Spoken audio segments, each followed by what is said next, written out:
Donc ce soir, on a le plaisir et l'honneur de recevoir Lina Mur-Némé, professeure à Beyrouth. Ça fait quelques années que je suis vos travaux. Entre autres, le premier, c'était sur le schisme orthodoxe, comment les musulmans ont manipulé le parti fanariote. Initialement, je voulais que vous parliez de votre dernier livre, Tariq Ramadan, Oubrou, qui est un personnage très trouble. Et quand on pense que vous avez des prêtres d'aventure pseudo-tradis qui discutent avec lui et qui sont le faire-valoir de l'ennemi en France, il y a quoi d'avoir honte. Et Boubacar. Donc, le sujet de ce livre sera abordé dans, mettons, 2 mois. Ce soir, vous avez décidé, choisi de parler de Charles Ier d'Autriche, dernier empereur. Pour quelle raison? C'est le centenaire des propositions de paix qui auraient pu éviter des milliers de morts. Des millions. Sinon des millions de morts. 2 choses à retenir. C'est Clémenceau et les Américains aussi, qu'on retrouve partout, qui ont empêché ces pourparlers. Et sachez que c'est le père du prince Six de Bourbon-Parme, le prince Xavier, qui avait été l'intermédiaire auprès de différents gouvernements. Le principal coupable de cet échec est M. Clémenceau. Retenez bien ce nom, franc-maçon notoire, républicain pur porc. Mais, s'il vous plaît! Et il est bon de retenir ce nom, car certains politiciens d'aventure le citent et ils font référence. Ils mettent dans la même poubelle Clémenceau, Jeanne d'Arc, De Gaulle, Chirac, on ne sait plus quoi encore, ou Mitterrand. Il ne faut pas se laisser tromper. Charles Ier, on peut dire que c'est un modèle de prince chrétien. Il est vénérable. Il est béatifié. Il va être sans doute béatifié. Il est même béatifié. On aurait souhaité qu'il le fût par un pape indiscutable. S'il vous plaît, c'est moi qui parle.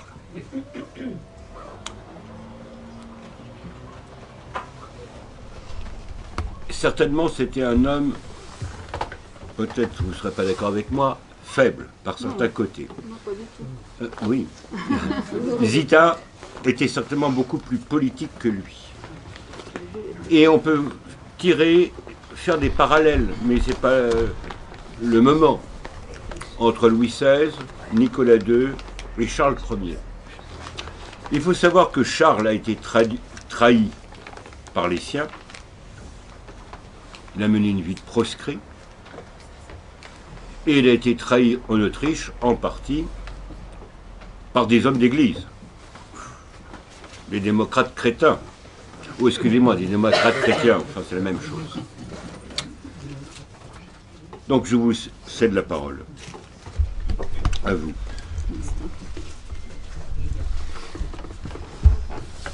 Il va de soi que je ne partage pas ce que vous dites.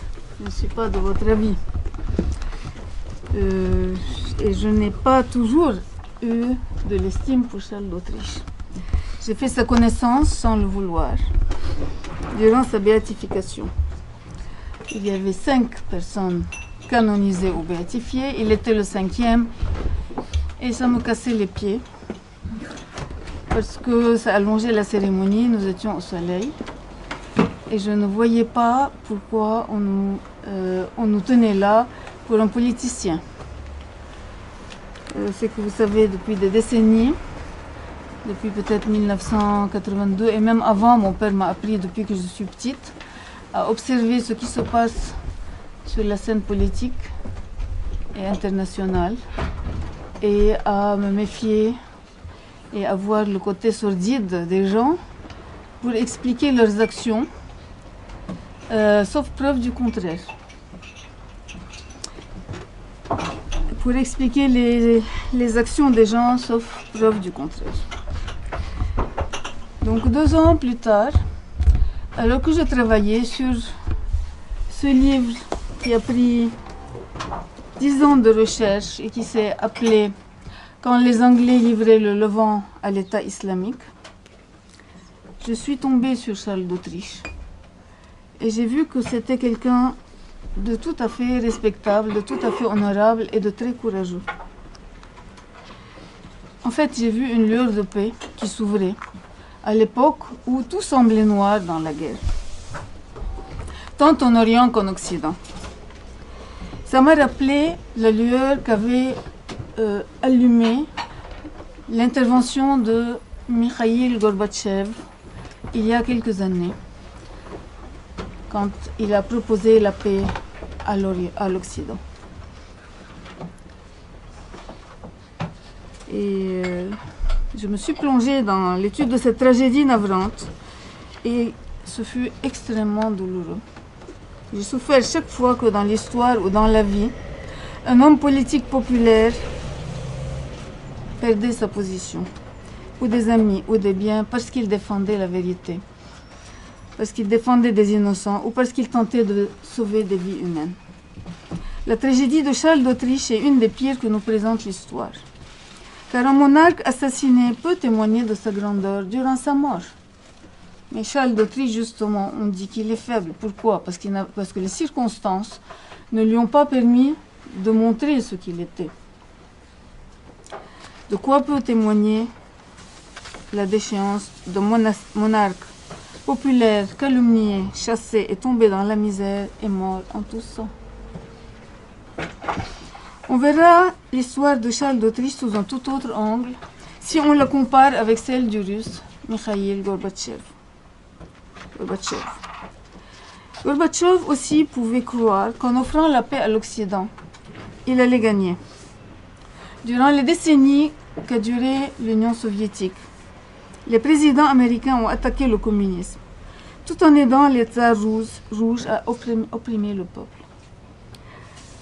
À Yalta, c'est Roosevelt qui voulait écarter la France pour fortifier Staline et lui donner plus de territoire. Vous vous souvenez de tout ça? Les présidents américains ont continué à aider les Russes après la guerre et ils ont aidé Gorbatchev tant qu'il a été possible de douter de sa bonne foi.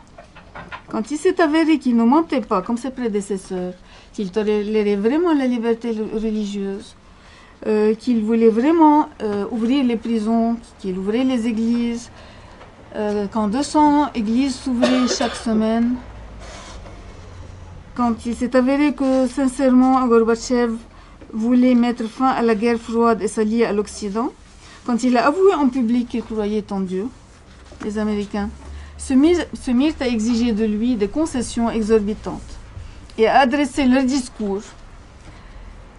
leur discours sympathie et compliments et encouragement au mouvement qui lui était hostile, en appelant cela démocratie. Et voilà, ça a favorisé le mécontentement et les insurrections. À entendre ceux qui s'étaient promus opposants quand il n'y avait plus de danger à l'être, la situation était infernale. Et Gorbatchev était un homme inepte parce qu'il prétendait humaniser le communisme au lieu de le remplacer par le système américain. Donc on a dit de Gorbatchev ce qu'on a dit de Charles d'Autriche, qu'il était faible. Les Américains s'étaient mis à soutenir les opposants et à travailler en privé la plupart d'entre eux, les encourageant à casser l'Union soviétique. Parce que si ces opposants cassaient l'Union soviétique, chacun d'eux pourrait régner sur sa petite partie et les Américains pourraient dominer le tout. Divise, tu règnes. À entendre les Américains, donc on avait l'impression que l'homme qui avait ouvert les prisons soviétiques était un plus grand violateur des droits de l'homme que Staline qui les avait remplis et un chef d'État plus populaire, plus impopulaire. C'était naturellement faux. Et le succès du référendum non truqué que Gorbatchev organisa le 17 mars 1991 pour les faire taire venait de le prouver. Ainsi, 71% des électeurs avaient appuyé Gorbatchev dans toute l'Union soviétique, dont 71,34% en Russie. Dans cette même Russie, Eltsine, qui combattait Gorbatchev, ne sera élu le 12 juin que par 58% des électeurs. Pourquoi les Américains donnèrent-ils moins de valeur à ce plébiscite qu'à la manifestation qui, une semaine plus tôt, avait réclamé le départ de Gorbatchev? Les cris de quelques dizaines de milliers de manifestants ne sont pas représentatifs de l'opinion de 290 millions de Soviétiques. Un référendum dont les résultats contredisent la propagande l'est. Autant où Gorbatchev était sauvagement critiqué par les communistes et où Boris Eltsine mettait toutes les ressources de sa propagande à détruire son Union soviétique rénovée, la majorité écrasante des électeurs répondait oui à cette Union rénovée. Mais le peuple ne pouvait protéger Gorbatchev contre les coups d'État.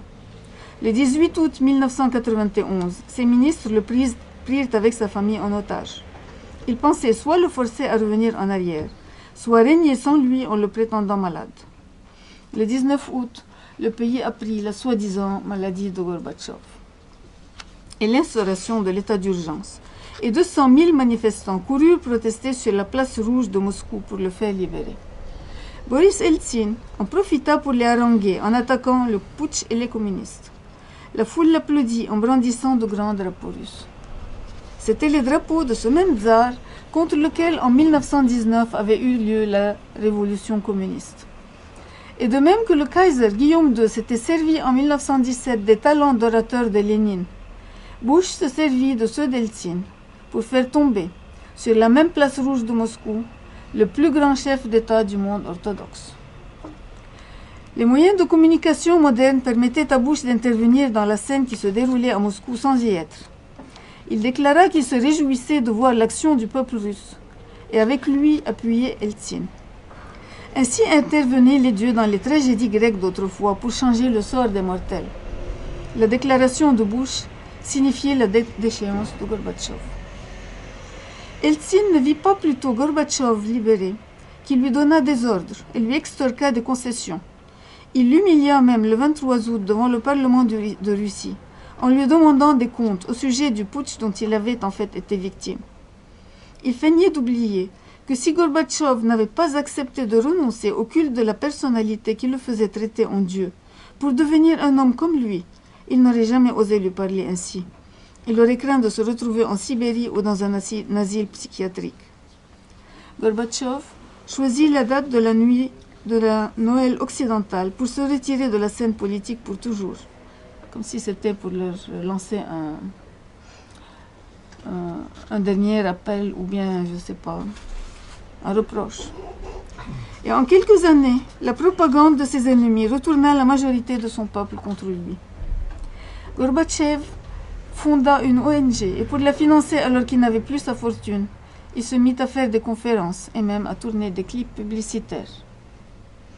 L'histoire de Charles d'Autriche est quasiment la même, en plus tragique, car sa paix ne fut pas acceptée.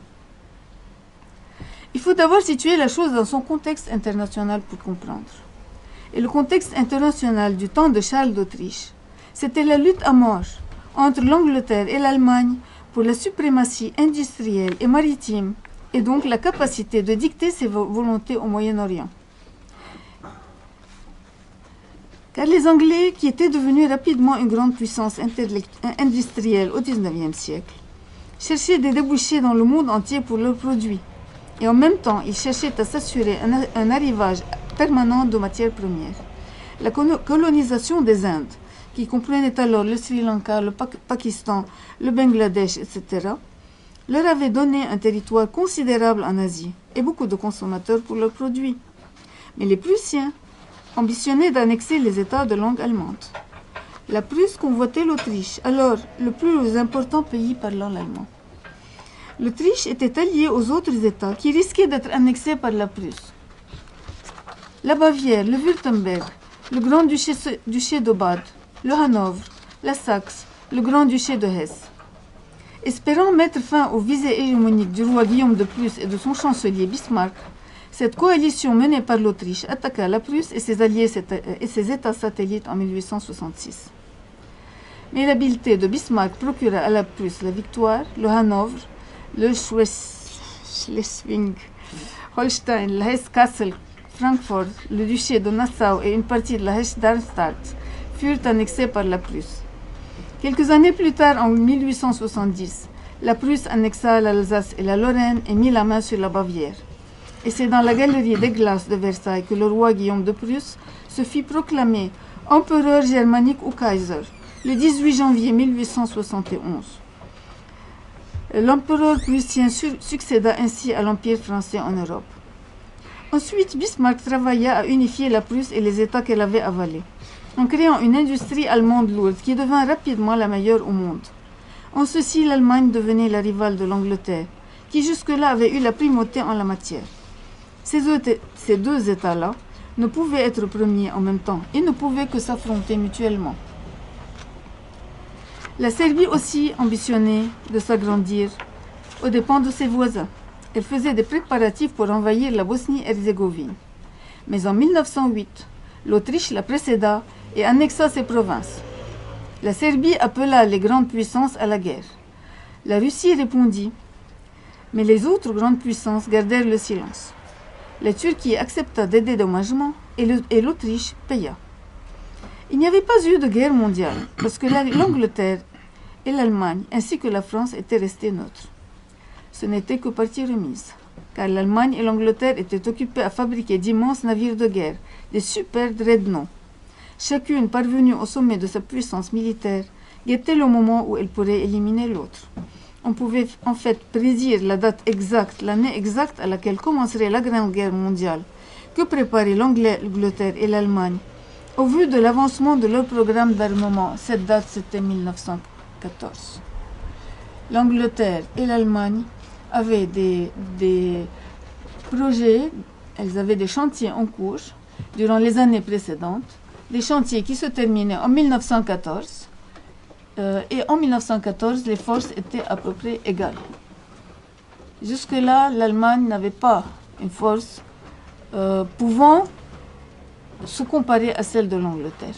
Mais soudain, en 1914, avec la fin de son programme de construction de navires de guerre, elle allait avoir autant de navires que l'Angleterre, moins d'eux. Ce qui voulait dire que en 1914, le moindre incident diplomatique allait être utilisé pour déclencher la guerre qui n'avait pas été déclenchée lorsqu'il y avait eu une invasion en bonne et due forme. À l'époque, peu pouvaient imaginer la tragédie qui se préparait. Le mariage de l'archiduc Charles avec Zita, princesse de la famille de Bourbon-Parme, avait été une occasion pour toute la famille Habsbourg de se réunir avec l'empereur François-Joseph d'Autriche. Mais on ignorait que ce serait la dernière année. Le mariage de Charles et de Zita était un mariage d'amour. C'est peut-être pourquoi on n'en parle pas beaucoup. Les couples heureux n'ont pas d'histoire. L'empereur, qui les aimait beaucoup, leur avait donné pour logement au palais impérial de Schönbrunn les appartements de sa femme adorée, Élisabeth d'Autriche, connue sous le nom de Sissi. Zita, qui avait de goût simple, s'était empressée d'en faire disparaître les fioritures, les pâtisseries, les dorures pour des murs plus simples. Et elle y avait fait construire une salle de bain moderne. Mais ce n'étaient pas là les seuls changements qu'avaient alors connus ces lieux. Loin de là, car le contraste entre l'ancienne habitante des lieux et Charles et Zita était foudroyant. Sissi, qui était très belle et passait le plus clair de son temps à sa toilette, aimait son corps et le torturait. Il fallait ainsi que l'on serre son corset durant 1 heure, comprimant peu à peu sa cage thoracique et ses reins jusqu'à ce qu'elle n'ait plus que 50 cm de tour de taille. Il fallait que l'on brosse ses longs cheveux durant 2 à 3 heures par jour pendant qu'on lui lisait des livres pour qu'elle ne s'ennuie pas. Il fallait qu'on lui lave ses cheveux avec du jaune d'œuf et du cognac tous les 15 jours, ce qui prenait toute la journée. Il fallait qu'on lui fasse prendre des bains d'huile d'olive dans sa baignoire, etc. Je vous passe le reste. Zita était l'antithèse de Sissi. Elle aimait et servait son mari, qui lui avait dit lorsqu'ils s'étaient mariés: maintenant, chacun de nous doit aider l'autre à devenir un saint. Parce que ce n'est pas la parole d'un faible. Un faible quelqu'un qui vient de se marier, un jeune marié qui dit à sa femme, en guise de je t'aime, il faut que tu m'aides à devenir un saint et que je t'aide à devenir une sainte. En d'autres termes, faisons l'un à l'autre les remarques qu'il faut et soyons désagréables quand l'autre fait quelque chose de mauvais. Et loin de vouloir se débarrasser de son mari, et loin de vouloir se plaire à fuir le domicile conjugal comme faisait Sissi, Zita aura plaisir à faire jouer leurs enfants assises par terre dans le cabinet où Charles travaillait. Et elle suivra Charles sur le chemin dangereux dans les circonstances les plus difficiles. La vie de Charles et de Zita se serait passée sans problème, on n'aurait probablement pas entendu parler d'eux. Mais la tragédie de Sarajevo allait précipiter Charles au premier rang de la scène en faisant de lui l'héritier de l'Empire austro-hongrois. En juin 1914, en effet, le prince héritier, François Ferdinand, partit pour Sarajevo, capitale de la Bosnie, afin d'y diriger des manœuvres militaires. On lui avait conseillé d'ajourner son voyage dans ce climat tendu, à cause du nombre de Serbes vivant à Sarajevo. Mais François Ferdinand, qui ne fuyait pas devant un loup, n'allait pas fuir devant des Serbes, qu'il aimait et cherchait à amadouer. Il fut tué à Sarajevo le 28 juin par un Serbe entraîné, payé et armé par l'organisation secrète de la Main Noire dirigée par Dimitrievitch, le responsable des services secrets militaires serbes. En apprenant la tragédie, l'Europe avait compati au malheur de l'empereur. L'on s'était rappelé qu'avant l'assassinat de son neveu, François Ferdinand, il y avait eu celui de son frère, la mort de son fils, l'assassinat de sa femme. Cette sympathie s'étala sur les unes des journaux européens. Mais l'opinion occidentale se retourna quand l'Autriche exigea que la Serbie autorise l'envoi d'enquêteurs autrichiens sur son sol. Pour comprendre ce qui se passait vraiment en 1914, il faut savoir qu'en 1903, un groupe d'officiers pro-russes avait tué le roi serbe pro-autrichien Alexandre Obrenović et sa femme. Il les avait hachés menus et il les avait jetés par la fenêtre. Il s'était emparé du pouvoir et avait offert la couronne à Pierre Cara, qui l'avait accepté. Le but des régicides était la réalisation de la Grande Serbie par l'annexion des pays yougoslaves, c'est-à-dire slaves du Sud. La Bulgarie, le Monténégro, la Macédoine, la Bosnie, l'Herzégovine, la Croatie. Ces trois derniers pays étant austro-hongrois, François Ferdinand d'Autriche devait un jour régner sur eux. Et il comptait leur donner de l'autonomie et les mêmes droits qu'aux autres peuples de l'Empire, notamment les Hongrois. Cela faisait de lui l'ennemi numéro 1 pour les tenants de la Grande Serbie. Comme futur souverain, dira son assassin durant le procès, François Ferdinand aurait entravé notre union en réalisant certaines réformes qui seraient évidemment allées à l'encontre de nos intérêts.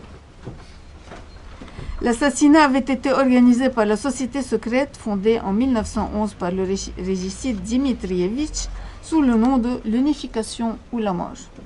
Le peuple l'appelait la Main Noire à cause de ses crimes. La Macédoine en 1912-1913, la Main Noire avait traité la majorité bulgare d'une façon digne de Daesh, arrêtant les évêques, profanant les églises, tuant les prêtres, massacrant ou torturant les populations si elles se disaient bulgares. Les paysans, s'ils parlaient le bulgare, vous avez appris une langue quand vous étiez petit, il fallait que vous changiez, que vous quittiez le bulgare pour le serbe, pour devenir des Serbes, pour réaliser la Grande Serbie. Le rapport de la Commission internationale d'enquête sur la guerre des Balkans fourmille de crimes de guerre commis par cette association en Macédoine. Il dit notamment cette phrase: « Cela présente un grand avantage pour un gouvernement régulier d'avoir sous la main un pouvoir qui n'a pas de compte à rendre, qui devient vite tout puissant et qu'il est toujours possible de désavouer au besoin. » Les officiers de la Main Noire confirment qu'ils font tout en accord avec le gouvernement serbe. Ils disent dans une déclaration adressée en février 1924 à la Chambre des députés de leur pays qu'ils forment, je cite, « une société politique dont les actions avaient toujours été connues des autorités compétentes et avaient toujours concordé avec les intentions du gouvernement. Il est vrai que les appels à l'unification des Slaves que lançait le Premier ministre Pašić étaient des appels à la guerre civile dans les autres pays. Comment voulez-vous unifier la Bosnie avec la Bulgarie, le Monténégro, etc. Si vous ne créez pas la guerre civile dans ces autres pays pour qu'ils aient envie de se rattacher à la Serbie. C'est comme quand les Anglais, les Allemands cherchaient avant l'annexion à pousser les Alsaciens lorrains à se révolter contre la France en finançant la guerre dans ces pays-là. C'est des appels à la guerre civile. Il faut savoir tout cela pour comprendre pourquoi l'assassinat de Sarajevo fut si violemment ressenti à Vienne. Pourquoi l'Autriche exigea d'envoyer ses enquêteurs en Serbie. Pourquoi la Serbie refusa. Et pourquoi l'armée autrichienne se comporta de façon inhumaine en Serbie.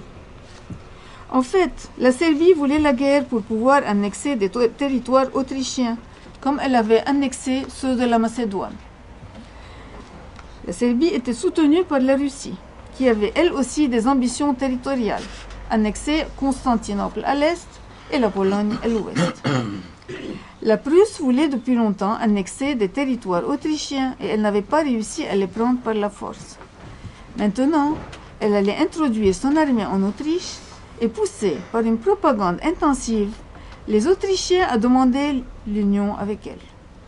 En même temps, la Prusse voulait briser l'Angleterre, sa rivale. L'Angleterre, on l'a dit, l'Angleterre voulait briser la Prusse qui, en colonisant l'Empire ottoman, menaçait 4 choses qui, pour l'Angleterre, étaient essentielles. La route des Indes, la route du pétrole, le canal de Suez et la maîtrise des mers. La France voulait la guerre pour reprendre l'Alsace et la Lorraine. L'Italie aussi voulait la guerre pour s'agrandir. Elle allait donc se battre avec le camp qui lui offrirait le plus de territoire autrichien. Pour ces raisons, la tragédie autrichienne déclencha la guerre mondiale. Et pour ces raisons, les propositions de paix de Charles d'Autriche ont échoué.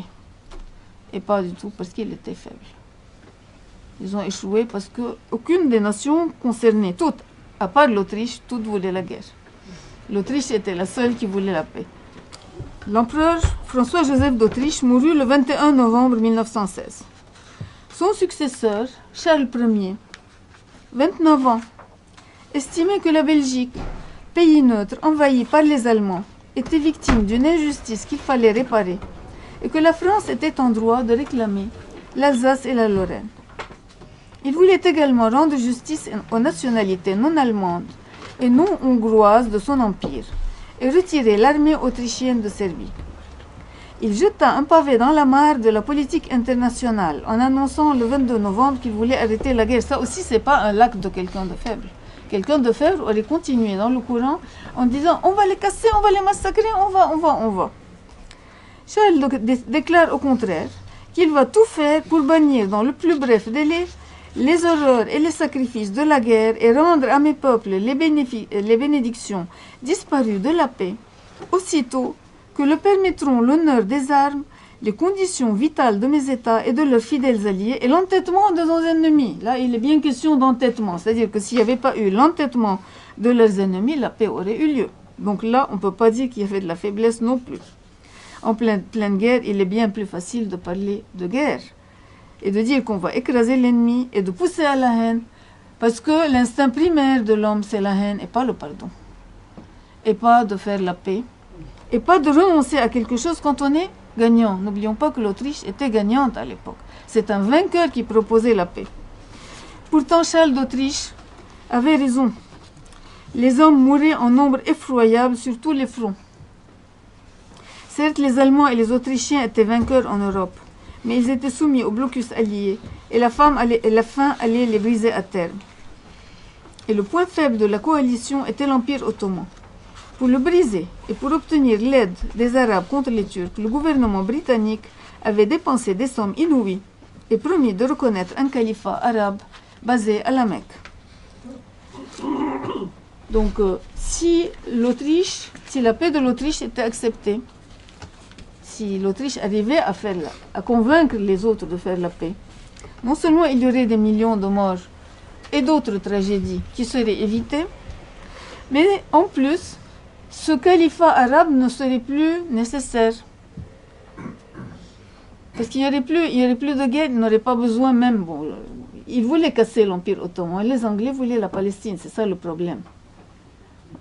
les Anglais voulaient la Palestine, le Liban, la Syrie, ils voulaient au moins un passage. Comme ils ne pouvaient pas prendre le Liban et la Syrie, en tout cas, ils ne pouvaient pas le donner à l'Arabie en présence des Français. Les Français refusaient.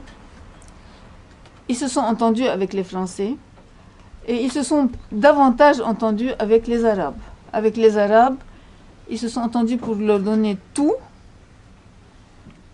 excepté la bande côtière du Liban et de la Syrie, et la partie de la Turquie qu'ils avaient demandé. Ils gardaient aussi Aden. Et par la suite, ils ont subtilisé la Palestine parce qu'ils ont décidé aussi de convaincre les sionistes. Ils ont réussi à obtenir la collaboration sioniste en échange d'une aide médiatique. C'est-à-dire les sionistes ont promis que si on leur créait une patrie juive en Palestine, national home, patrie ou comme on veut, on peut le traduire. Le mot national home, c'est-à-dire un lieu de rassemblement mondial. Oui. Oui, foyer. Foyer. Le mot foyer aujourd'hui n'a plus le même sens qu'autrefois. Et là?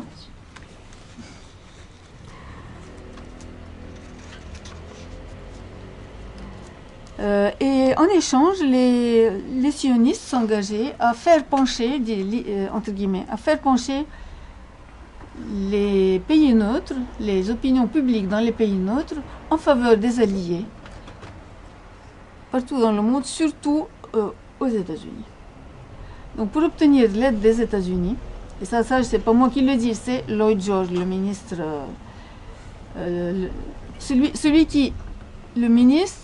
le premier ministre du cabinet qui a donné la déclaration Balfour. Donc c'est quelqu'un qui sait ce qu'il dit et il l'a dit sous serment. Charles, évidemment, vous ne savez pas tout ça, parce que c'est les trucs, les magouilles, vous savez, les marées dans l'eau croupie, vous ne savez pas ce qui se passe dessous. Là où grouillent les vers, là où grouillent les crapauds, là où grouillent les anguilles, et la putréfaction, vous ne savez pas très bien, vous sentez les odeurs, vous voyez qu'en haut quelque chose de glauque bouge, mais vous ne savez pas qu'est-ce qu'il y a dedans, qu'est-ce qui se passe. Vous le savez une fois qu'ils sont sortis, une fois qu'on les voit. Alors qu'au contraire, Charles, n'ayant rien à cacher, parce qu'il faisait que du bien, on savait ce qu'il voulait et ce qu'il faisait. Il travaillait pour la paix. Et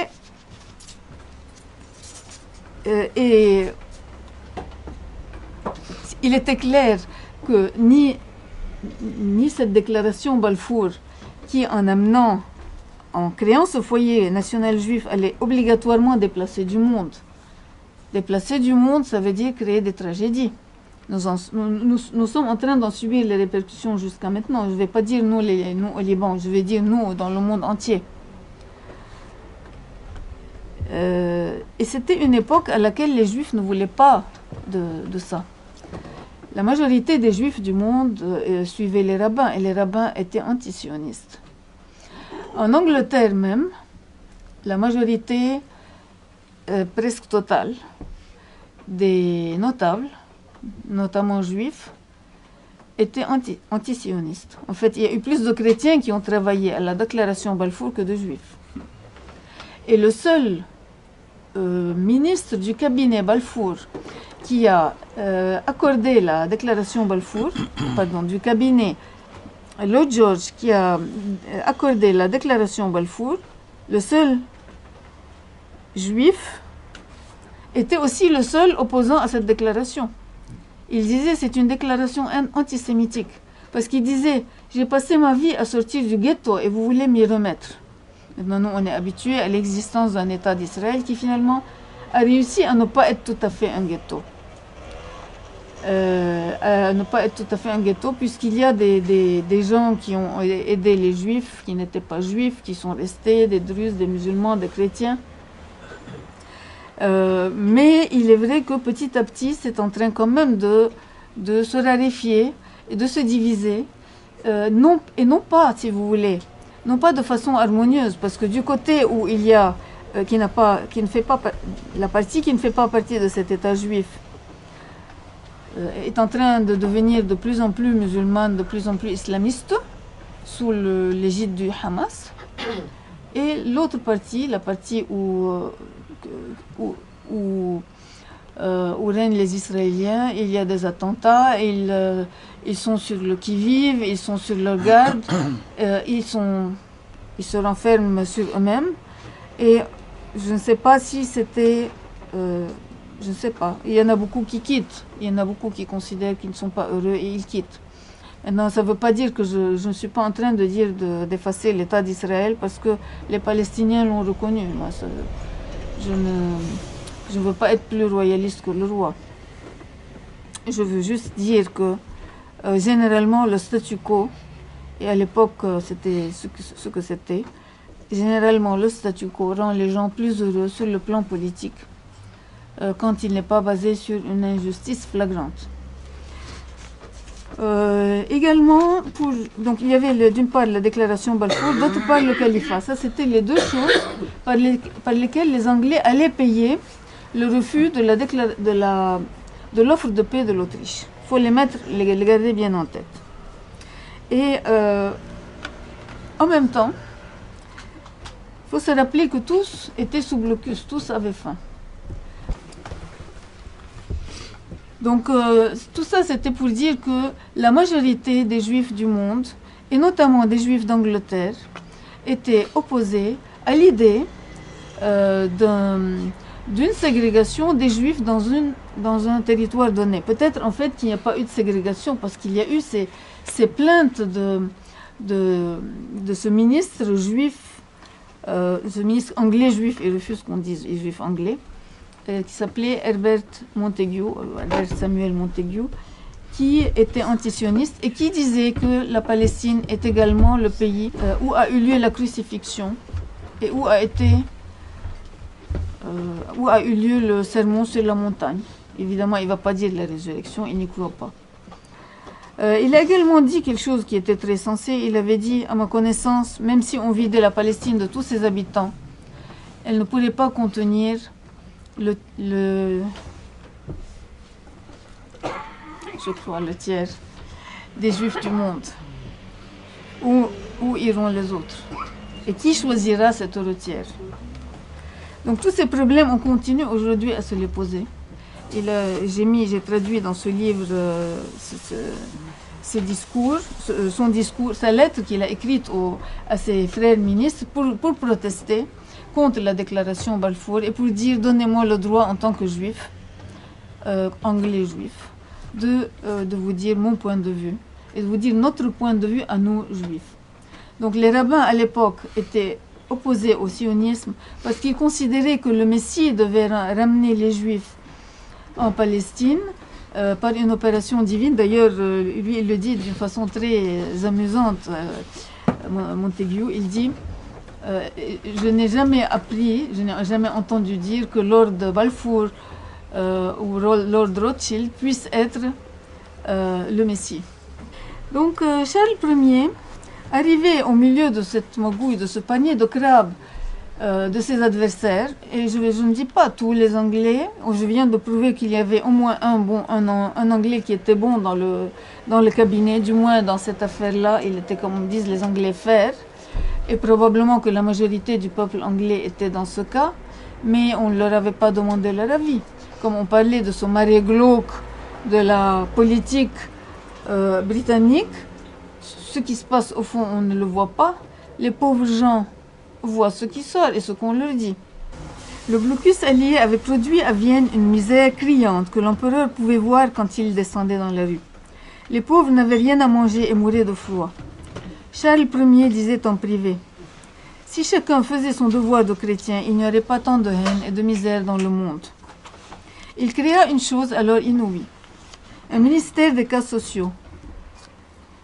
Et il décréta en février 1917 que les chevaux et les voitures de la cour seraient mises à la disposition de la municipalité de Vienne pour distribuer le charbon aux démunis.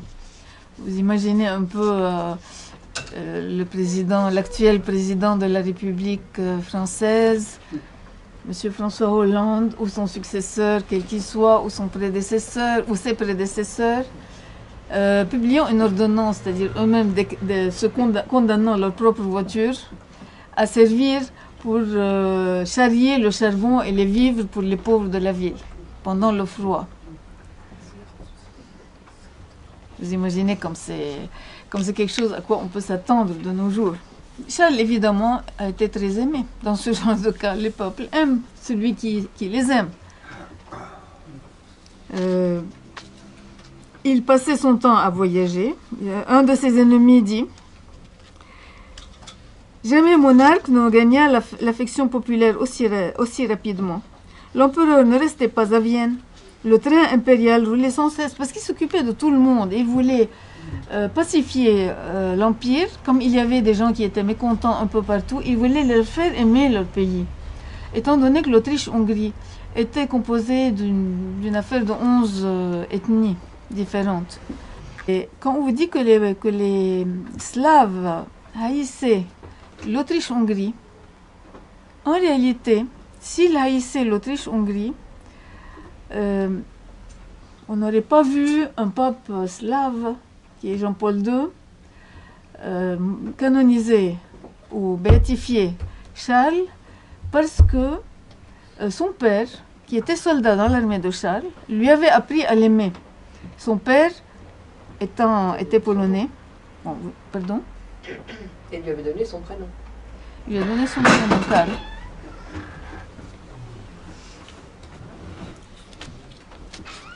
Donc l'empereur ne restait pas à Vienne, le train impérial roulait sans cesse. Aucune province, aucune nationalité ne pouvait dire que l'empereur Charles l'oubliait. Il était partout, dans les provinces et au front.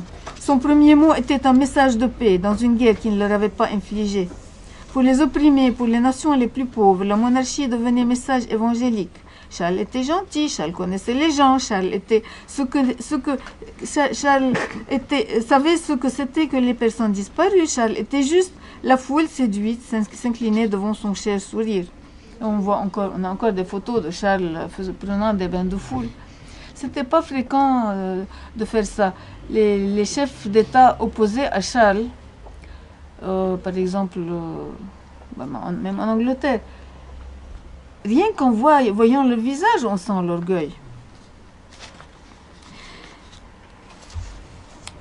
Qui détestait Charles?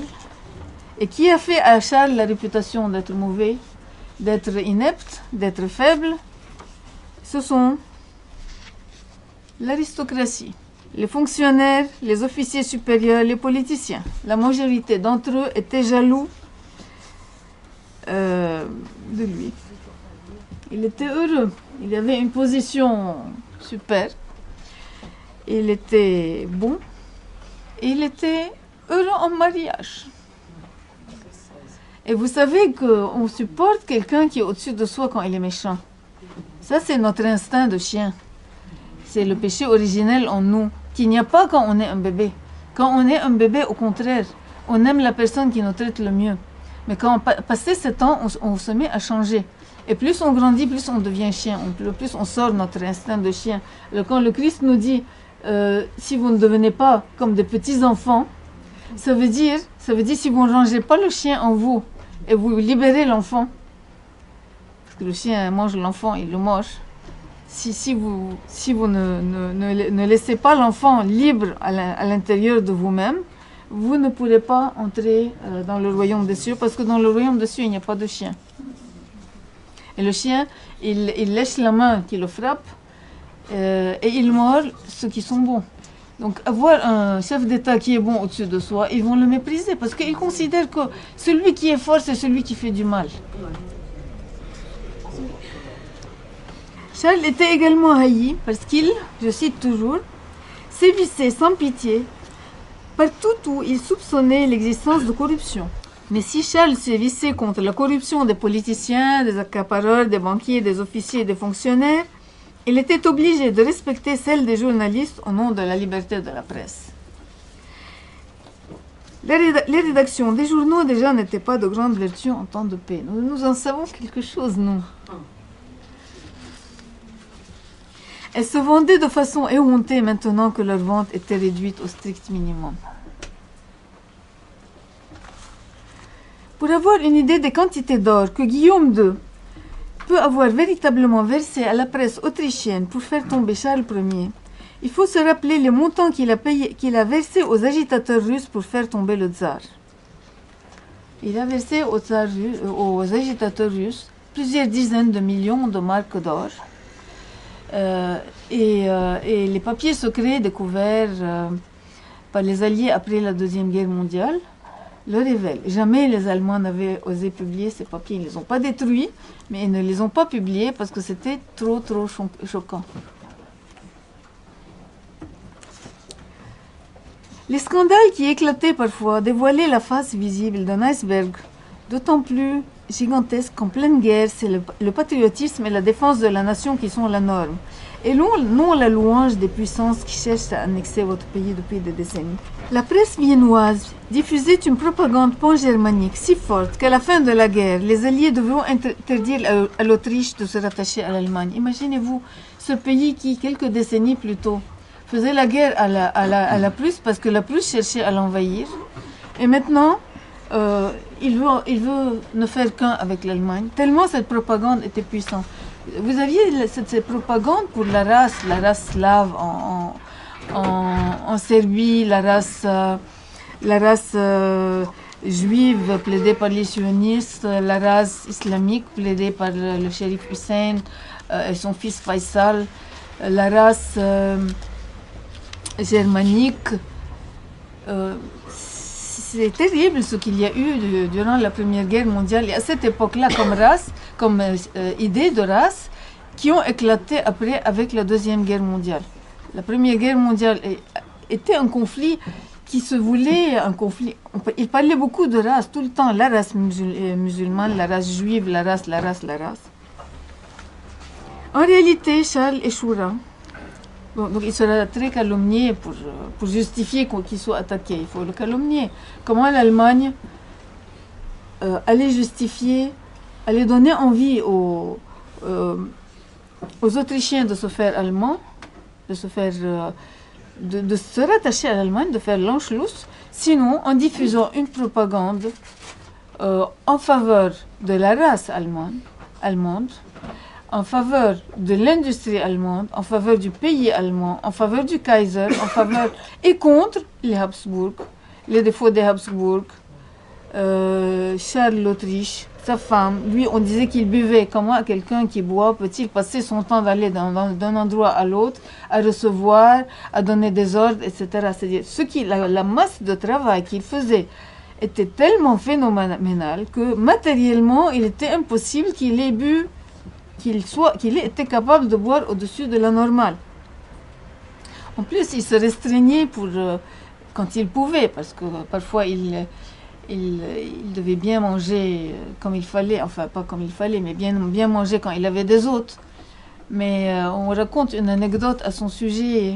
J'ai lu que un général était arrivé chez lui, et son petit enfant de Otto, le futur archiduc, lui dit: qu'as-tu mangé aujourd'hui? Il lui dit: j'ai mangé tel plat, la viande. Elle lui dit: ah, tu es riche? Parce que on lui avait dit nous ne mangeons pas de viande parce que les pauvres ne mangent pas de viande. Pour dire, donc la famille ne se privait pour pouvoir partager. En même temps, la presse rendait Charles responsable de la faim. Elle prétendait donc qu'il était ivrogne et elle prétendait que sa femme italienne le manipulait et travaillait pour l'ennemi. Sa femme italienne, que ce soit une femme forte, elle l'a montré par la suite, ça c'est sûr. Et les femmes, vous savez que quand tout s'effondre, les hommes s'effondrent, les femmes ne s'effondrent pas. Après les bombardements, regardez les femmes, qu'est-ce qu'elles font? Elles vont ramasser une serviette par-ci, un verre par-là, dans les décombres. Alors que les hommes sont assis, ils ne savent plus quoi faire. Regardez les veufs et les veuves. Les veuves surmontent beaucoup mieux. Même si elles peuvent souffrir davantage, elles savent se débrouiller, elles s'arrangent. Donc Zita avait les qualités de son sexe.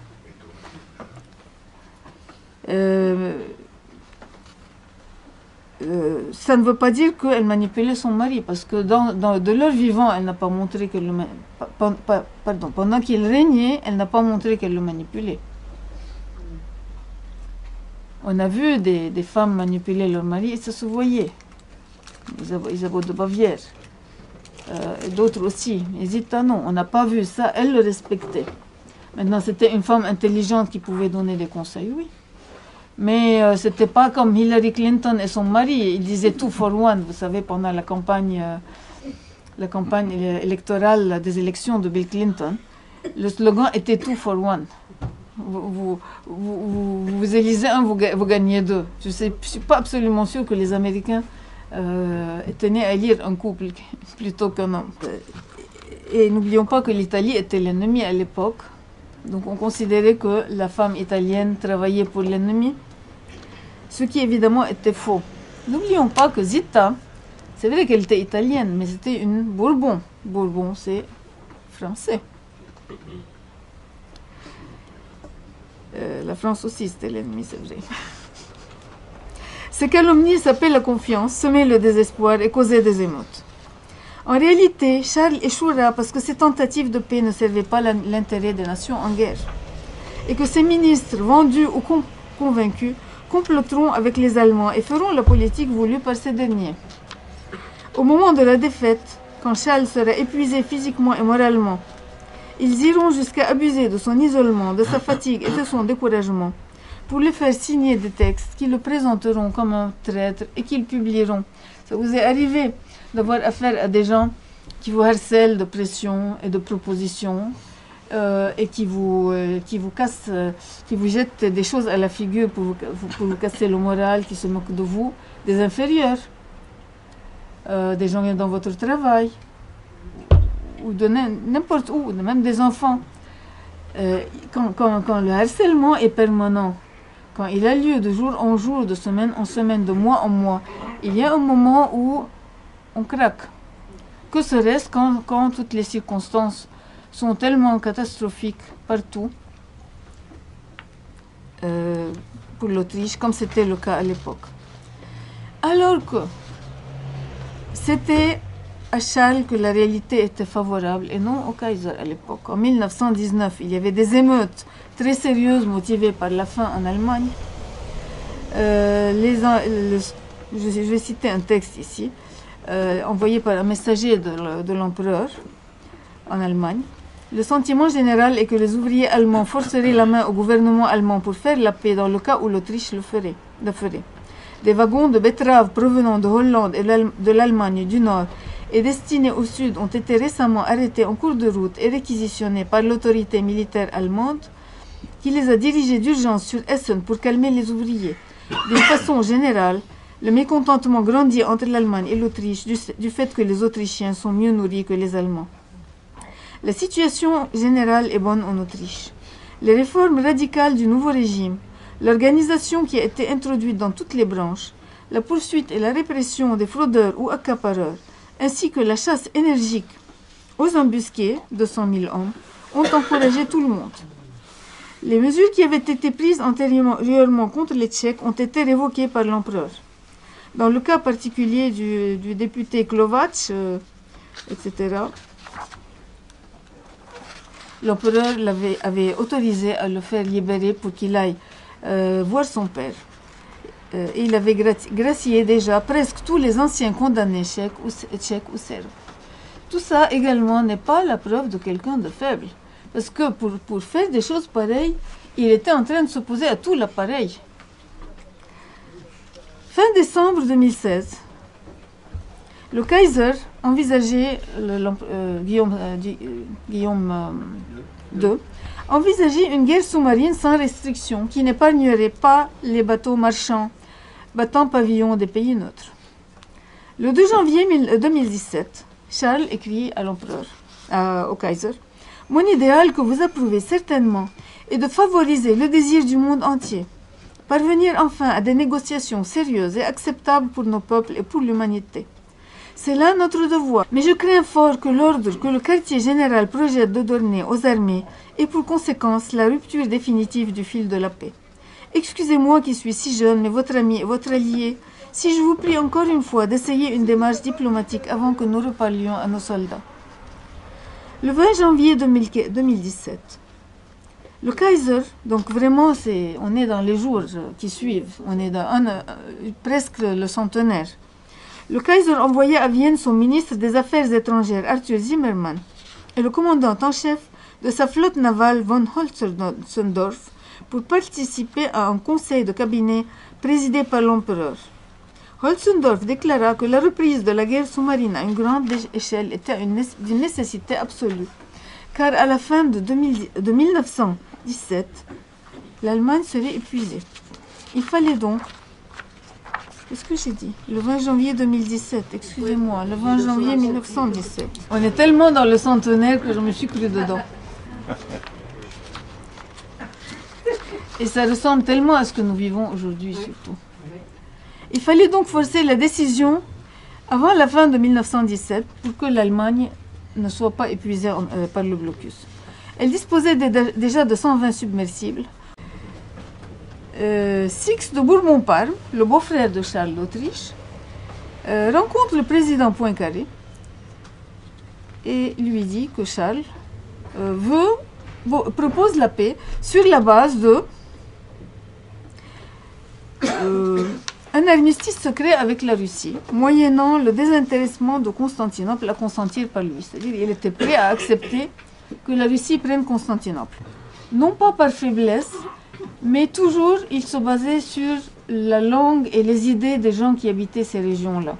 Et évidemment, il considérait que Constantinople, il était plus logique qu'elle soit russe, puisque c'était l'ancienne capitale de la chrétienté orthodoxe, plutôt que musulmane. Donc si les Russes arrivaient à la prendre, ils n'avaient pas d'inconvénient. Donc sur ce plan, ils pouvaient faire la paix avec les Russes. Avec la France, la cession de l'Alsace-Lorraine, il était d'accord. Il considérait que la France avait le droit de réclamer l'Alsace-Lorraine. La restitution de la Belgique et la réparation des torts subis par la Belgique. Il voulait également la création d'un royaume sud-slave englobant la Bosnie-Herzégovine, donc il allait renoncer à la Bosnie-Herzégovine. Un royaume sud-slave englobant la Bosnie-Herzégovine, la Serbie, l'Albanie et le Monténégro. Avec une proposition pareille, c'est une proposition en or venant de la part de l'adversaire qui est en position de force, qui est en train de vous massacrer. Vous refusez ou vous acceptez? Qu'est-ce qu'elle veut, la logique? Qu'est-ce qu'il veut, le patriotisme? Ça, c'est une question. Et Charles ne doutait pas que ça allait arriver.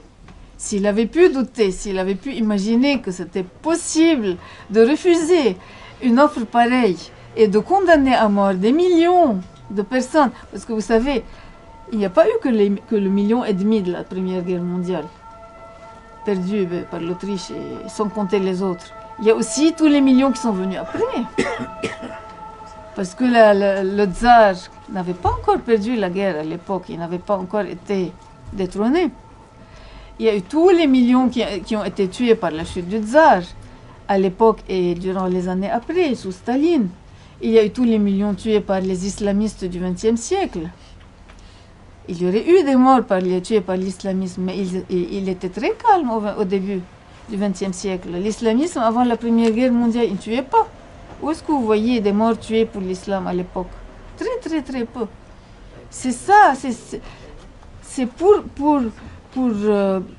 avoir refusé l'offre de paix de l'Autriche qu'ils ont déclenché tous ces malheurs. Et je ne sais pas de combien de millions, de dizaines, de centaines de millions de morts nous parlons. Alors, d'une part, il y avait ces concessions territoriales que faisait Charles et qu'il proposait aussi aux Allemands de faire, parce qu'il considérait que ces concessions, c'est concernant des territoires qui étaient, qui eux voulaient, qui eux pouvaient vouloir, si vous voulez, ou qui seraient malheureux s'ils n'étaient pas intégrés à ces régions-là. Son point de vue était tout à fait logique. C'est le point de vue des autres qui n'était pas logique. C'est un point de vue de Deus ex machina, vous savez, les dieux qui sont au-dessus de la machinerie dans une pièce de théâtre et qui décident à un moment donné d'aller bouger les marionnettes. Là, ce n'est pas une marionnette, donc il a été cassé par les marionnettes. Quand le prince de Bourbon-Parme, quand il est arrivé en France, le prince Six de Bourbon-Parme a rencontré d'abord Jules Cambon, qui lui a dit, qui était secrétaire général du ministère des Affaires étrangères et ancien ambassadeur de France à Berlin, et qui lui a dit qu'en fait, c'était nouveau pour eux qu'il y ait une proposition de paix de la part de l'Autriche, parce que jusque-là, c'est l'Allemagne qui avait proposé la paix, et pas l'Autriche. Et elle avait proposé la paix aux dépens de l'Autriche. Elle voulait donner une partie de l'Autriche à l'Italie pour la calmer. Constantinople et la Bucovine aux Russes, la Transylvanie aux Romains, la Pologne russe et autrichienne formée un royaume indépendant, tandis que la Pologne allemande resterait à la Prusse. La Serbie rendue aux Serbes avec en plus l'Albanie. Trente et Trieste à l'Italie, pour la France aucune promesse formelle, etc. J'ai oublié aussi de dire que Charles voulait également retirer les armées autrichiennes de Serbie. Évidemment, puisqu'il voulait la création d'un royaume sud-serbe, c'est-à-dire yougoslave. Et Charles, de son côté, pendant qu'il envoyait son beau-frère en France, il est allé en Allemagne pour dire au Kaiser que les deux empires allaient bientôt avoir contre le monde entier, puisque maintenant la guerre sous-marine totale était déclenchée, et qu'il ne pouvait plus espérer sortir victorieux de la lutte. Et il lui a dit, si la Prusse ne refuse pas une paix raisonnable, l'Autriche-Hongrie ne pourra pas continuer la guerre à ses côtés. Et la paix avec les Alliés est impossible si le Kaiser n'accepte pas de rendre l'Alsace et la Lorraine à la France. La visite de Charles à Berlin n'ébranla pas la résolution de Guillaume II, mais elle fit très mauvais effet à Paris. L'on exigea que l'empereur prouve sa bonne foi par une lettre dans laquelle il définirait clairement sa disposition à accepter les conditions alliées. Le 24 mars 1917, Charles écrivit à Sixte la lettre demandée en lui signalant que l'Autriche était victorieuse sur plusieurs fronts. Donc il rappelle encore, je suis le plus fort, je suis plus fort que vous. Elle n'offrait pas la paix par faiblesse, mais en espérant qu'ainsi nous pourrons bientôt de part et d'autre mettre un terme aux souffrances de tant de millions d'hommes et de tant de familles qui sont dans la tristesse et l'anxiété. Le 14 mars 1917, une révolution oligarchique en Russie, largement financée par l'Américain Charles Crane. C'est celui qui a aidé les Saouds à s'entendre avec les Américains au sujet du pétrole. C'est lui qui a cassé le tsar en finançant la révolution de Kerensky, cette révolution du 14 mars. Et il a travaillé à casser l'Autriche-Hongrie. Donc on retrouve le même homme qui, d'une part, voulait unifier des pays qui n'étaient pas unis. Il voulait donner le Liban et la Syrie à Faisal. Et à la fin, ce serait devenu arabe. Aujourd'hui, ce serait saoudien. Imaginez le Liban ayant pour capitale la Mecque. Oui, à l'époque, sans les Français. Mais aussi, il faut que vous lisiez ce livre, parce qu'on ne peut pas parler de tout en une heure. J'ai raconté tout ça, et il y a même des gens qui trouvent qu'il y a trop de sujets, mais il y avait trop de sujets en même temps à l'époque qui ont fabriqué l'histoire d'aujourd'hui. Donc il fallait quand même tout aborder dans le livre. Et donc ce même Crane qui voulait unifier à tout prix les Orientaux, qui ne sont pas un peuple. Dans l'Antiquité, les Phéniciens, les Égyptiens, les Syriens, les Irakiens, les Palestiniens n'étaient pas un même peuple. De quel droit Charles Crane décide de les unir tous pour les soumettre au shérif de la Mecque et à son fils, parce que son fils lui plaît. C'était l'idée aussi des Arabes. C'est ça, Faisal. On parle de Faisal, Faisal de l'époque, quoi. Le Faisal fils du shérif Hussein. Et en même temps, le même Crane, avait travaillé à diviser l'Autriche-Hongrie, qui était unie, que Charles Ier avait travaillé à unifier tout au long de la guerre, et il avait beaucoup réussi. On l'a désintégré en achetant des politiciens, en poussant des politiciens contre lui. Et vous savez, comme ça a été fait au temps de Gorbatchev, vous avez vu, quand quelqu'un est populaire, on ne demande pas son avis au peuple. Ils payent à Eltsine, ils payent à tel, allez faire quelque chose contre lui, et nous vous reconnaissons contre lui comme souverain légitime. Mais comment ça? Quelle légitimité pouvez-vous avoir si vous avez quelques dizaines de milliers de manifestants, alors qu'il y a des centaines de milliers de personnes dans le peuple? C'est pas une légitimité, ça. C'est comme ça que se font aujourd'hui les coups d'État, les révolutions, etc. Regardez comment ils ont fait avec Kadhafi. Soi-disant, il est illégitime. Qui a décidé qu'il est illégitime? Il était légitime hier pour eux, les mêmes. Un Libyen a dit nous avions un Kadhafi, maintenant nous en avons 50. La chute du tsar a brisé l'équilibre européen. Guillaume II en profita pour faire des offres aux nouveaux maîtres de la Russie. Si la Russie devenait neutre, la Prusse pourrait libérer des troupes pour le front français et belge. D'où la nécessité pour la France d'accepter l'offre de paix de l'Autriche. Pour la France et pour l'Angleterre. Déjà, ils étaient en position de faiblesse. Maintenant, avec la défection du front russe, avec la possibilité que le front russe devienne allié avec les Allemands pourraient libérer des troupes contre eux.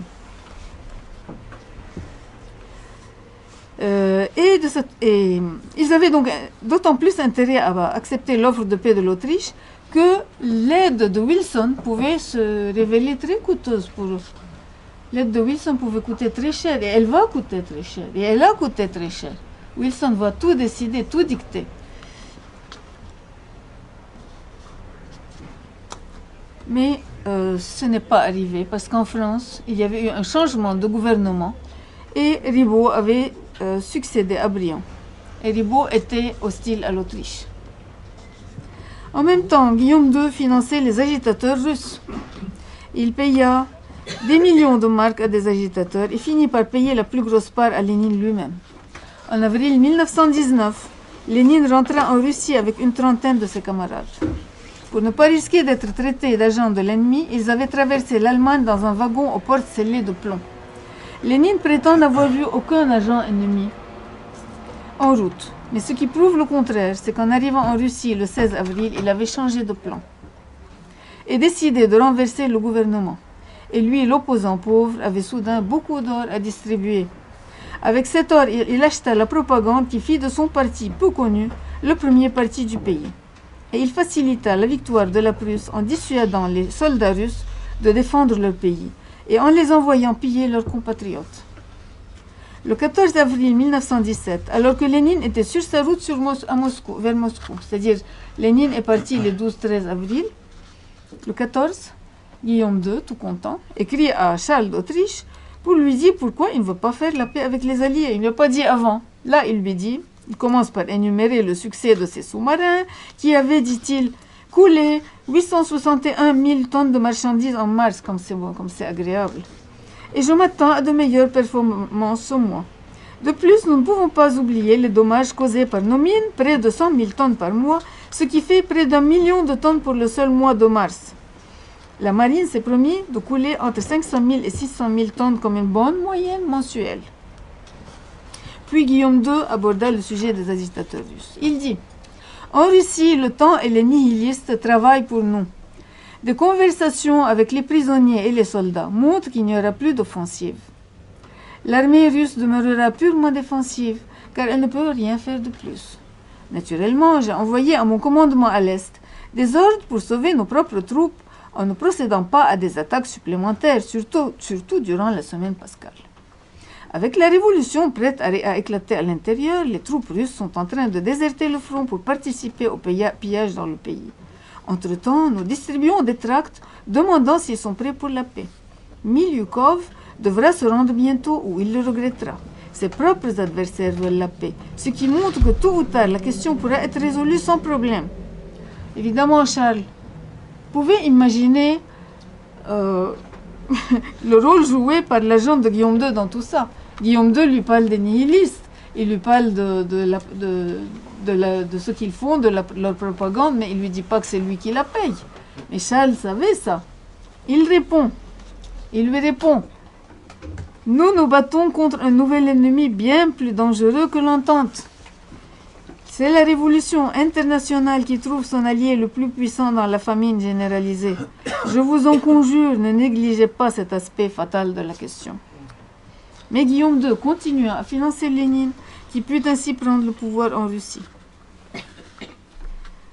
En mars, toujours de l'année 1917, le prince Sixte rentre en France, muni de la seconde lettre de Charles d'Autriche.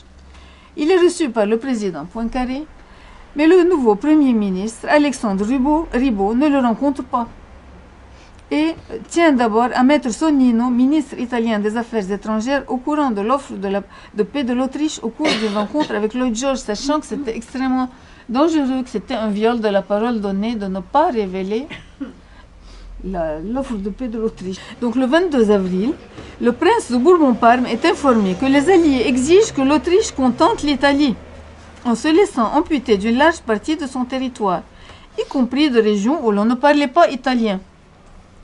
La guerre n'allait donc pas s'arrêter, parce que, comme le fit remarquer le prince Sixte, les Italiens ne sont pas capables de prendre ce qu'ils veulent avoir. S'ils avaient pu, au moins, s'ils avaient été capables de le prendre militairement, encore, on aurait pu admettre ça, mais nous voulons, donnez-nous. En apprenant cela, Charles informa Bourbon que l'Autriche, victorieuse sur le front oriental et sur le front italien, avait déjà reçu 5 offres de paix depuis 1915, notamment de la part des Russes, et qu'il était prêt à faire les sacrifices nécessaires à l'Italie. Je cite. Mais ces sacrifices doivent être justes, c'est-à-dire ne porter que sur des territoires de langue et de sentiments italiens. Il faut tenir compte des sentiments populaires dans ces pays, et non point tracer des limites arbitraires sur la carte avec un crayon sans y avoir jamais été. Le 9 mai, Charles écrivit au prince. Je constate avec satisfaction que la France et l'Angleterre partagent mes vues sur ce que je crois être les bases essentielles de la paix en Europe. Cependant, elles m'opposent la volonté de ne point réaliser la paix, sans que l'Italie y participe. Précisément, l'Italie vient de demander à conclure la paix avec la monarchie, en abandonnant toutes les prétentions inadmissibles de conquête qu'elle avait manifestées jusqu'ici sur les pays slaves de l'Adriatique.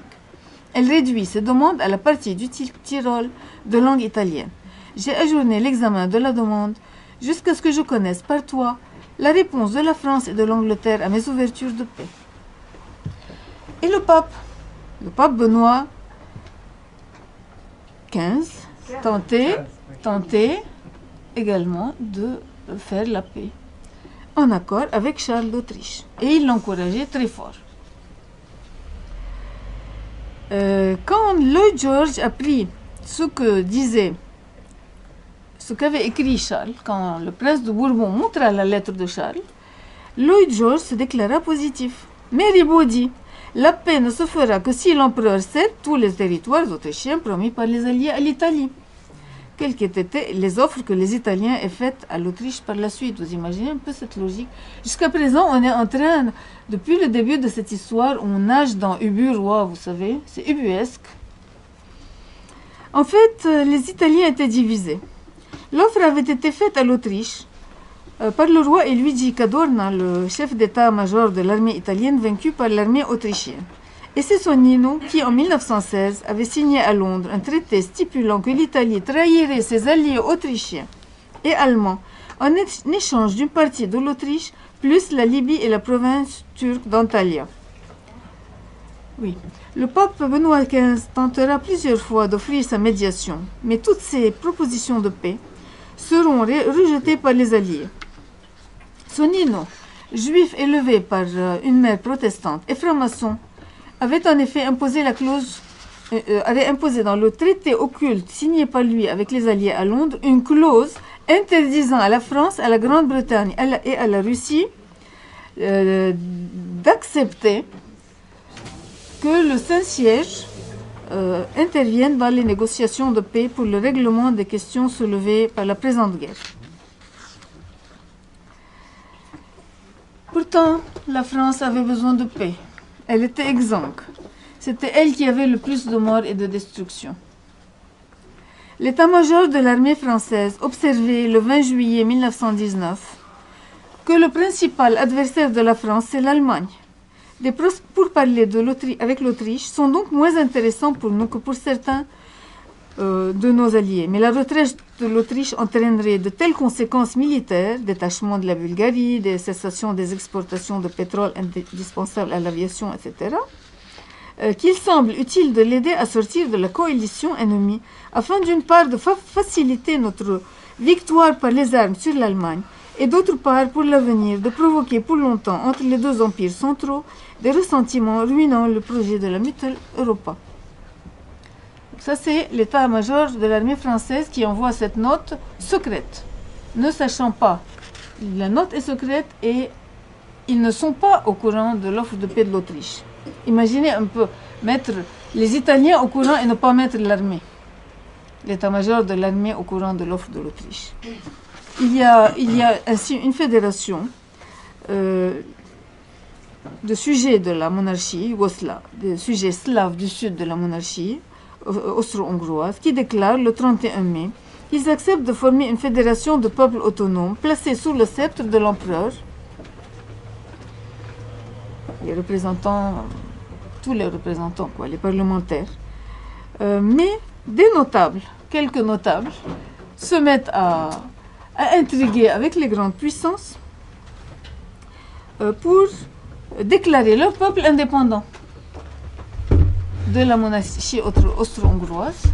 Et une fois qu'ils ont déclaré leur peuple indépendant, l'Occident dit « Oui, voilà, vous êtes indépendants », comme c'est arrivé sur la place rouge avec George Bush qui disait « Voilà, la Russie est indépendante », parce que en fait, les Russes étaient en train d'applaudir l'homme qui leur disait du mal de ceux qui avaient enlevé Gorbatchev. C'est le même système, la même chose, à quelques décennies d'intervalle, quelques générations d'intervalle.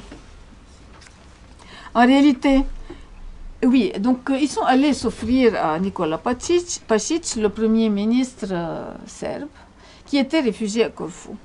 Charles Ier était alors très populaire, et peu de ses sujets avaient envie de troquer son gouvernement contre celui de Pašić.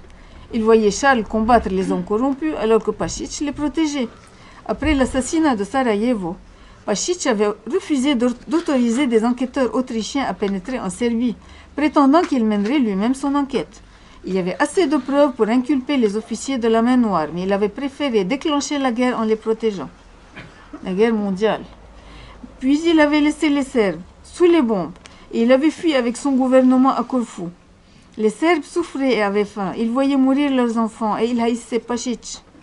En 1916, Pašić se débarrassa des officiers de la main noire en les accusant d'une tentative d'assassinat. Le procès eut lieu en juin 1917. Il aurait dû aboutir à un non-lieu faute de preuves. Pourtant, la main noire fut déclarée coupable et Dimitrievitch fut exécuté. Durant ce procès, il n'avait été question ni de l'assassinat qui avait déclenché la guerre, ni des crimes que la main noire avait commis envers les autres peuples en Macédoine, en Bosnie-Herzégovine et ailleurs.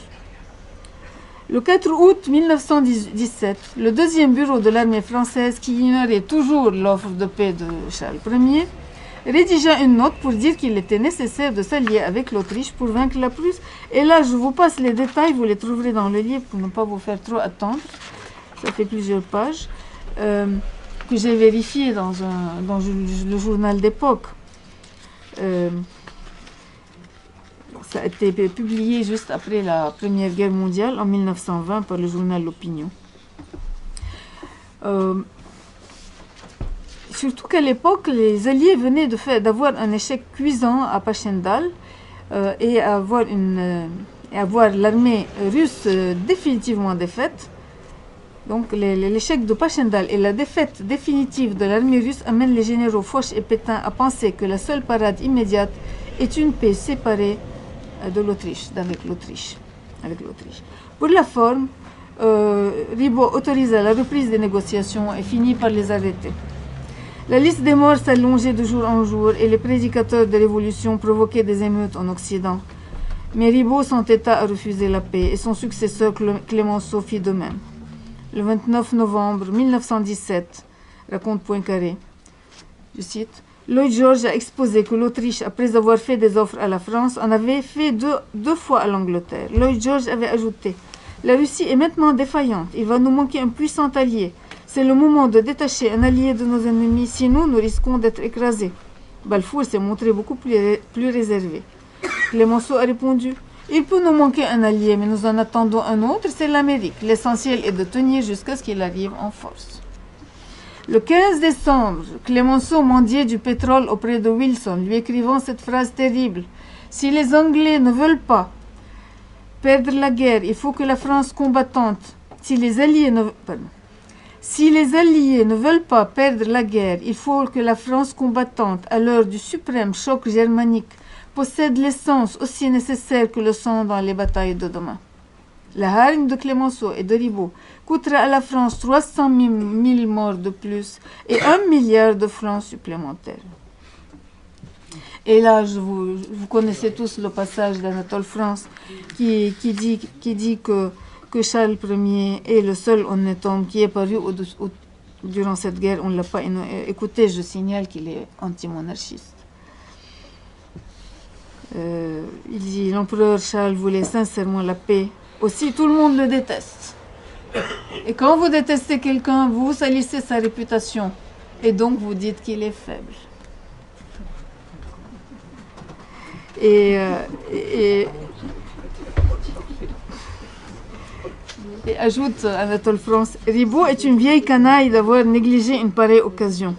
Un roi en France, oui, un roi aurait pitié de notre pauvre peuple exsangue, exténué, n'en pouvant plus. Mais la démocratie est sans cœur et sans entrailles, au service des puissances d'argent. Elle est impitoyable et inhumaine. » Guillaume II, aux abois, persistait à financer la révolution en Autriche. Sans compter ce qu'il avait payé en pot de vin pour retourner les politiciens autrichiens, il distribuait des millions à la presse autrichienne pour qu'elle calomnie l'empereur et réclame l'unification de l'Autriche et de l'Allemagne. Des émeutes à Vienne et Budapest résultaient de la triple propagande de la Prusse, des communistes et des alliés qui eux aussi finançaient à prix d'or une propagande contre les Habsbourg. Également, je vous passe les citations que vous pourrez lire. Vaincu sur le front italien en octobre 1918, Charles écrivit au Kaiser « Mes peuples ne peuvent plus supporter la lutte et ne veulent plus la continuer. Je te communique ma décision désormais immuable de demander dans les 48 heures une paix séparée avec armistice immédiat. » Et c'est ça que vous fêtez le 11 novembre. Ce fut le 11 novembre. Le 18 janvier 1871, comme vous le savez malheureusement, Guillaume Ier avait proclamé l'Empire prussien et la fin de l'Empire français dans la Galerie des Glaces à Versailles. Le traité de paix qui mit fin à l'Empire allemand fut signé dans la même Galerie des Glaces en 1918, le 28 juin, à l'anniversaire de l'assassinat de l'archiduc François Ferdinand à Sarajevo. Le délégué de l'Allemagne dit en recevant le traité qu'imposaient les Alliés, « Je ne répondrai pas aux reproches avec des reproches, mais quand vous exigez réparation, je vous demande de vous rappeler l'armistice. Il vous a fallu 6 semaines pour conclure l'armistice, et 6 mois avant que nous apprenions vos conditions de paix. Les centaines de milliers de civils qui sont morts depuis le 11 novembre, parce que le blocus a continué, ont été tués avec préméditation, après que nos adversaires aient conquis et que la victoire leur ait été assurée. Pensez à cela, messieurs, quand vous parlez de culpabilité et de châtiment. » Mais vous savez les clauses que Clémenceau a imposées aux Allemands. Et le problème, vous savez, ils ont imposé des sommes, des réparations impossibles à évaluer à cause des fluctuations de la monnaie et de la valeur des paiements en nature. En plus de l'argent, il y avait de grands bateaux, des voitures, des moutons, des chèvres, des taureaux, des poulains, des chevaux, des vaches qu'ils devaient payer à la France et à la Belgique pour les crimes du Kaiser contre lesquels les Allemands s'étaient révoltés et qu'ils avaient chassés. Lloyd George évalua même les dommages anglais à un prix plusieurs fois plus élevé que celui de la marchandise que lui livra l'Allemagne. J'ai trouvé dans journal français d'époque, la Grande-Bretagne a évalué ses dommages très haut. Elle a compté à 72 livres la tonne les bâtiments qu'elle a construits pendant la guerre. Elle compte en revanche à 17 livres la tonne ceux qu'elle a reçus de l'Allemagne. Le plus grave encore, c'est l'unification de l'Allemagne. Parce que la Prusse, elle avait agressé et annexé les États voisins. Après la guerre, la justice aurait exigé le démantèlement de l'Empire prussien pour libérer ses victimes. Non seulement l'Alsace et la Lorraine, mais aussi la Westphalie, la Saxe, le Hanovre, le Schleswig-Holstein, la Hesse-Kassel, Francfort, le duché de Nassau, le Hesse-Darmstadt, etc. Mais les Alliés n'auraient pas pu récupérer leur argent si la Prusse avait été seule à payer. Ils ne libérèrent donc que l'Alsace et la Lorraine, et confirmèrent l'invasion prussienne des autres régions de langue allemande, en châtillant les victimes comme l'occupant. Ils exigèrent des peuples allemands qui mouraient de faim le paiement de 226 milliards de marks or. Le gouvernement de Weimar, qui avait remplacé le Kaiser, dut emprunter l'argent. L'Allemagne ne finit de payer cette dette et ses intérêts que le 3 octobre 2010, vous saviez ça?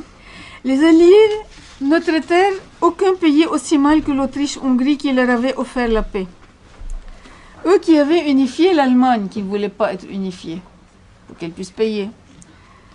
Ils prétendirent que la haine des ministres jaloux de Charles d'Autriche et que les émeutes causées par quelques dizaines de milliers d'hommes à Vienne et Budapest sur plus de 51 millions de citoyens prouvaient l'impopularité de Charles Ier.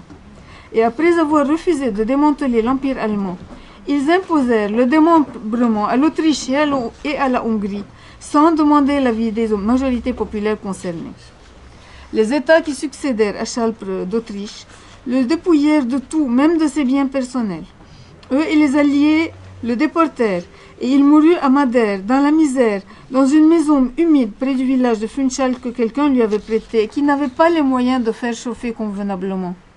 Des paysans avaient pitié de lui et de sa famille, et ils leur prenaient d'humbles cadeaux de leur ferme, des légumes, des poulets. Charles recevait même des cadeaux de France. Un vigneron affirme lui avoir envoyé des caisses de vin. En 1922, alors qu'il faisait chaud à Funchal, rentrant chez lui, Charles prit froid en arrivant à sa maison, toujours environné de brouillard. Il eut salité. Après 15 jours d'une maladie particulièrement pénible dans cette maison froide et humide, il mourut dans la sainteté, laissant 7 petits-enfants et leur mère enceinte, à laquelle les médecins refusèrent le droit de donner du sang à son mari.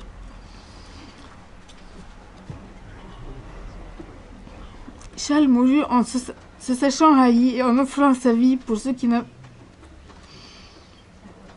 n'avaient pas cessé d'appeler ses peuples. Il avait demandé un jour à un moine pourquoi tout le monde le haïssait alors qu'il n'avait fait de mal à personne, au contraire. En réalité, l'existence de Charles et son échec prouvent que personne n'était bon parmi les hommes qui cherchaient à dominer les peuples de l'Europe en 1917-1918. La famille de Charles ne put offrir à l'empereur déchu qu'un modeste cercueil de sapin et un enterrement de pauvres. Mais il reçut aussi les acclamations de tout le peuple de la région, car là-bas aussi il avait su se faire aimer. L'annonce de cette mort fut accueillie avec consternation, notamment à Vienne, dont les rues se remplirent aussitôt de personnes en larmes. L'Europe apprit comment Charles avait servi son peuple et s'était dévoué pour la paix et pour sauver les vies humaines de ses sujets et de ses ennemis. Elle apprit comment lui et sa famille en avaient été récompensés. Le doyen de la faculté de droit de l'Université de Paris écrivit en 1924 « Le contraste scandaleux entre la vie heureuse de celui, Guillaume II, qui a ensanglanté et ruiné le monde, et l'état de détresse profonde où vit une famille qui n'a commis d'autre faute que de recueillir le triste héritage d'un vieillard sans force, sans volonté, sans initiative, et dont le malheureux et jeune successeur a fait tout ce qu'il a pu, et dès qu'il l'a pu pour le répudier, a visiblement trop duré. Il faut qu'il cesse. » En fait, il y avait plus grave que la misère d'une famille qui avait cherché la paix, ou les plaisirs bucoliques de l'homme qui avait voulu la guerre. L'Europe de l'Ouest avait perdu son principal rempart face aux communistes, que la politique humaine de Charles Ier avait su endiguer. Et face aux États islamiques auxquels les Habsbourg et les rois de Hongrie avaient su résister depuis le Moyen-Âge. Et face au danger que la disparition de l'empereur allait déchaîner, en Autriche même, un écrivain écrit en 1930, « Il nous arrive à nous, les hommes de 1930, de tendre l'oreille avec inquiétude pour surprendre les sourds grondements qui nous viennent de l'Est, où l'œuvre des traités a laissé subsister, croissant et s'étendant sans cesse, les plus lourdes menaces. Les générations de 1950 se demanderaient avec stupeur et indignation à quel mobile secret ont obéi les artisans de la paix en roulant dans le fossé le monarque qui eût pu constituer un rempart contre le flot montant des troubles et de l'anarchie. » C'est un Français qui écrit. Il se trompait. C'est bien avant 1950 que la tragédie déferlera sur l'Europe, et elle viendra d'Autriche en passant par l'Allemagne. Car l'injustice des Alliés avait soudé les États allemands et l'Autriche avec leur ennemi, la Prusse, davantage que ne l'avait fait la guerre et la propagande. Adolf Hitler, sujet autrichien de l'empereur Charles Ier, avait été victime de cette propagande. Il percevait l'Allemagne comme sa patrie. Il décida de la venger et d'accomplir le rêve du roi de Prusse en unifiant tous les pays parlant l'allemand. Malgré sa nationalité autrichienne, il dominera l'Allemagne et il la vengera en traitant les pays d'Europe comme la Prusse avait traité les États allemands. En brisant Charles d'Autriche, les vainqueurs de la Première Guerre mondiale avaient ouvert la porte à Hitler. Et vous savez, ils ont ouvert la porte à d'autres aussi. Notamment Staline par la suite, puisque pour casser Hitler, ils se sont alliés à Staline et aux islamistes.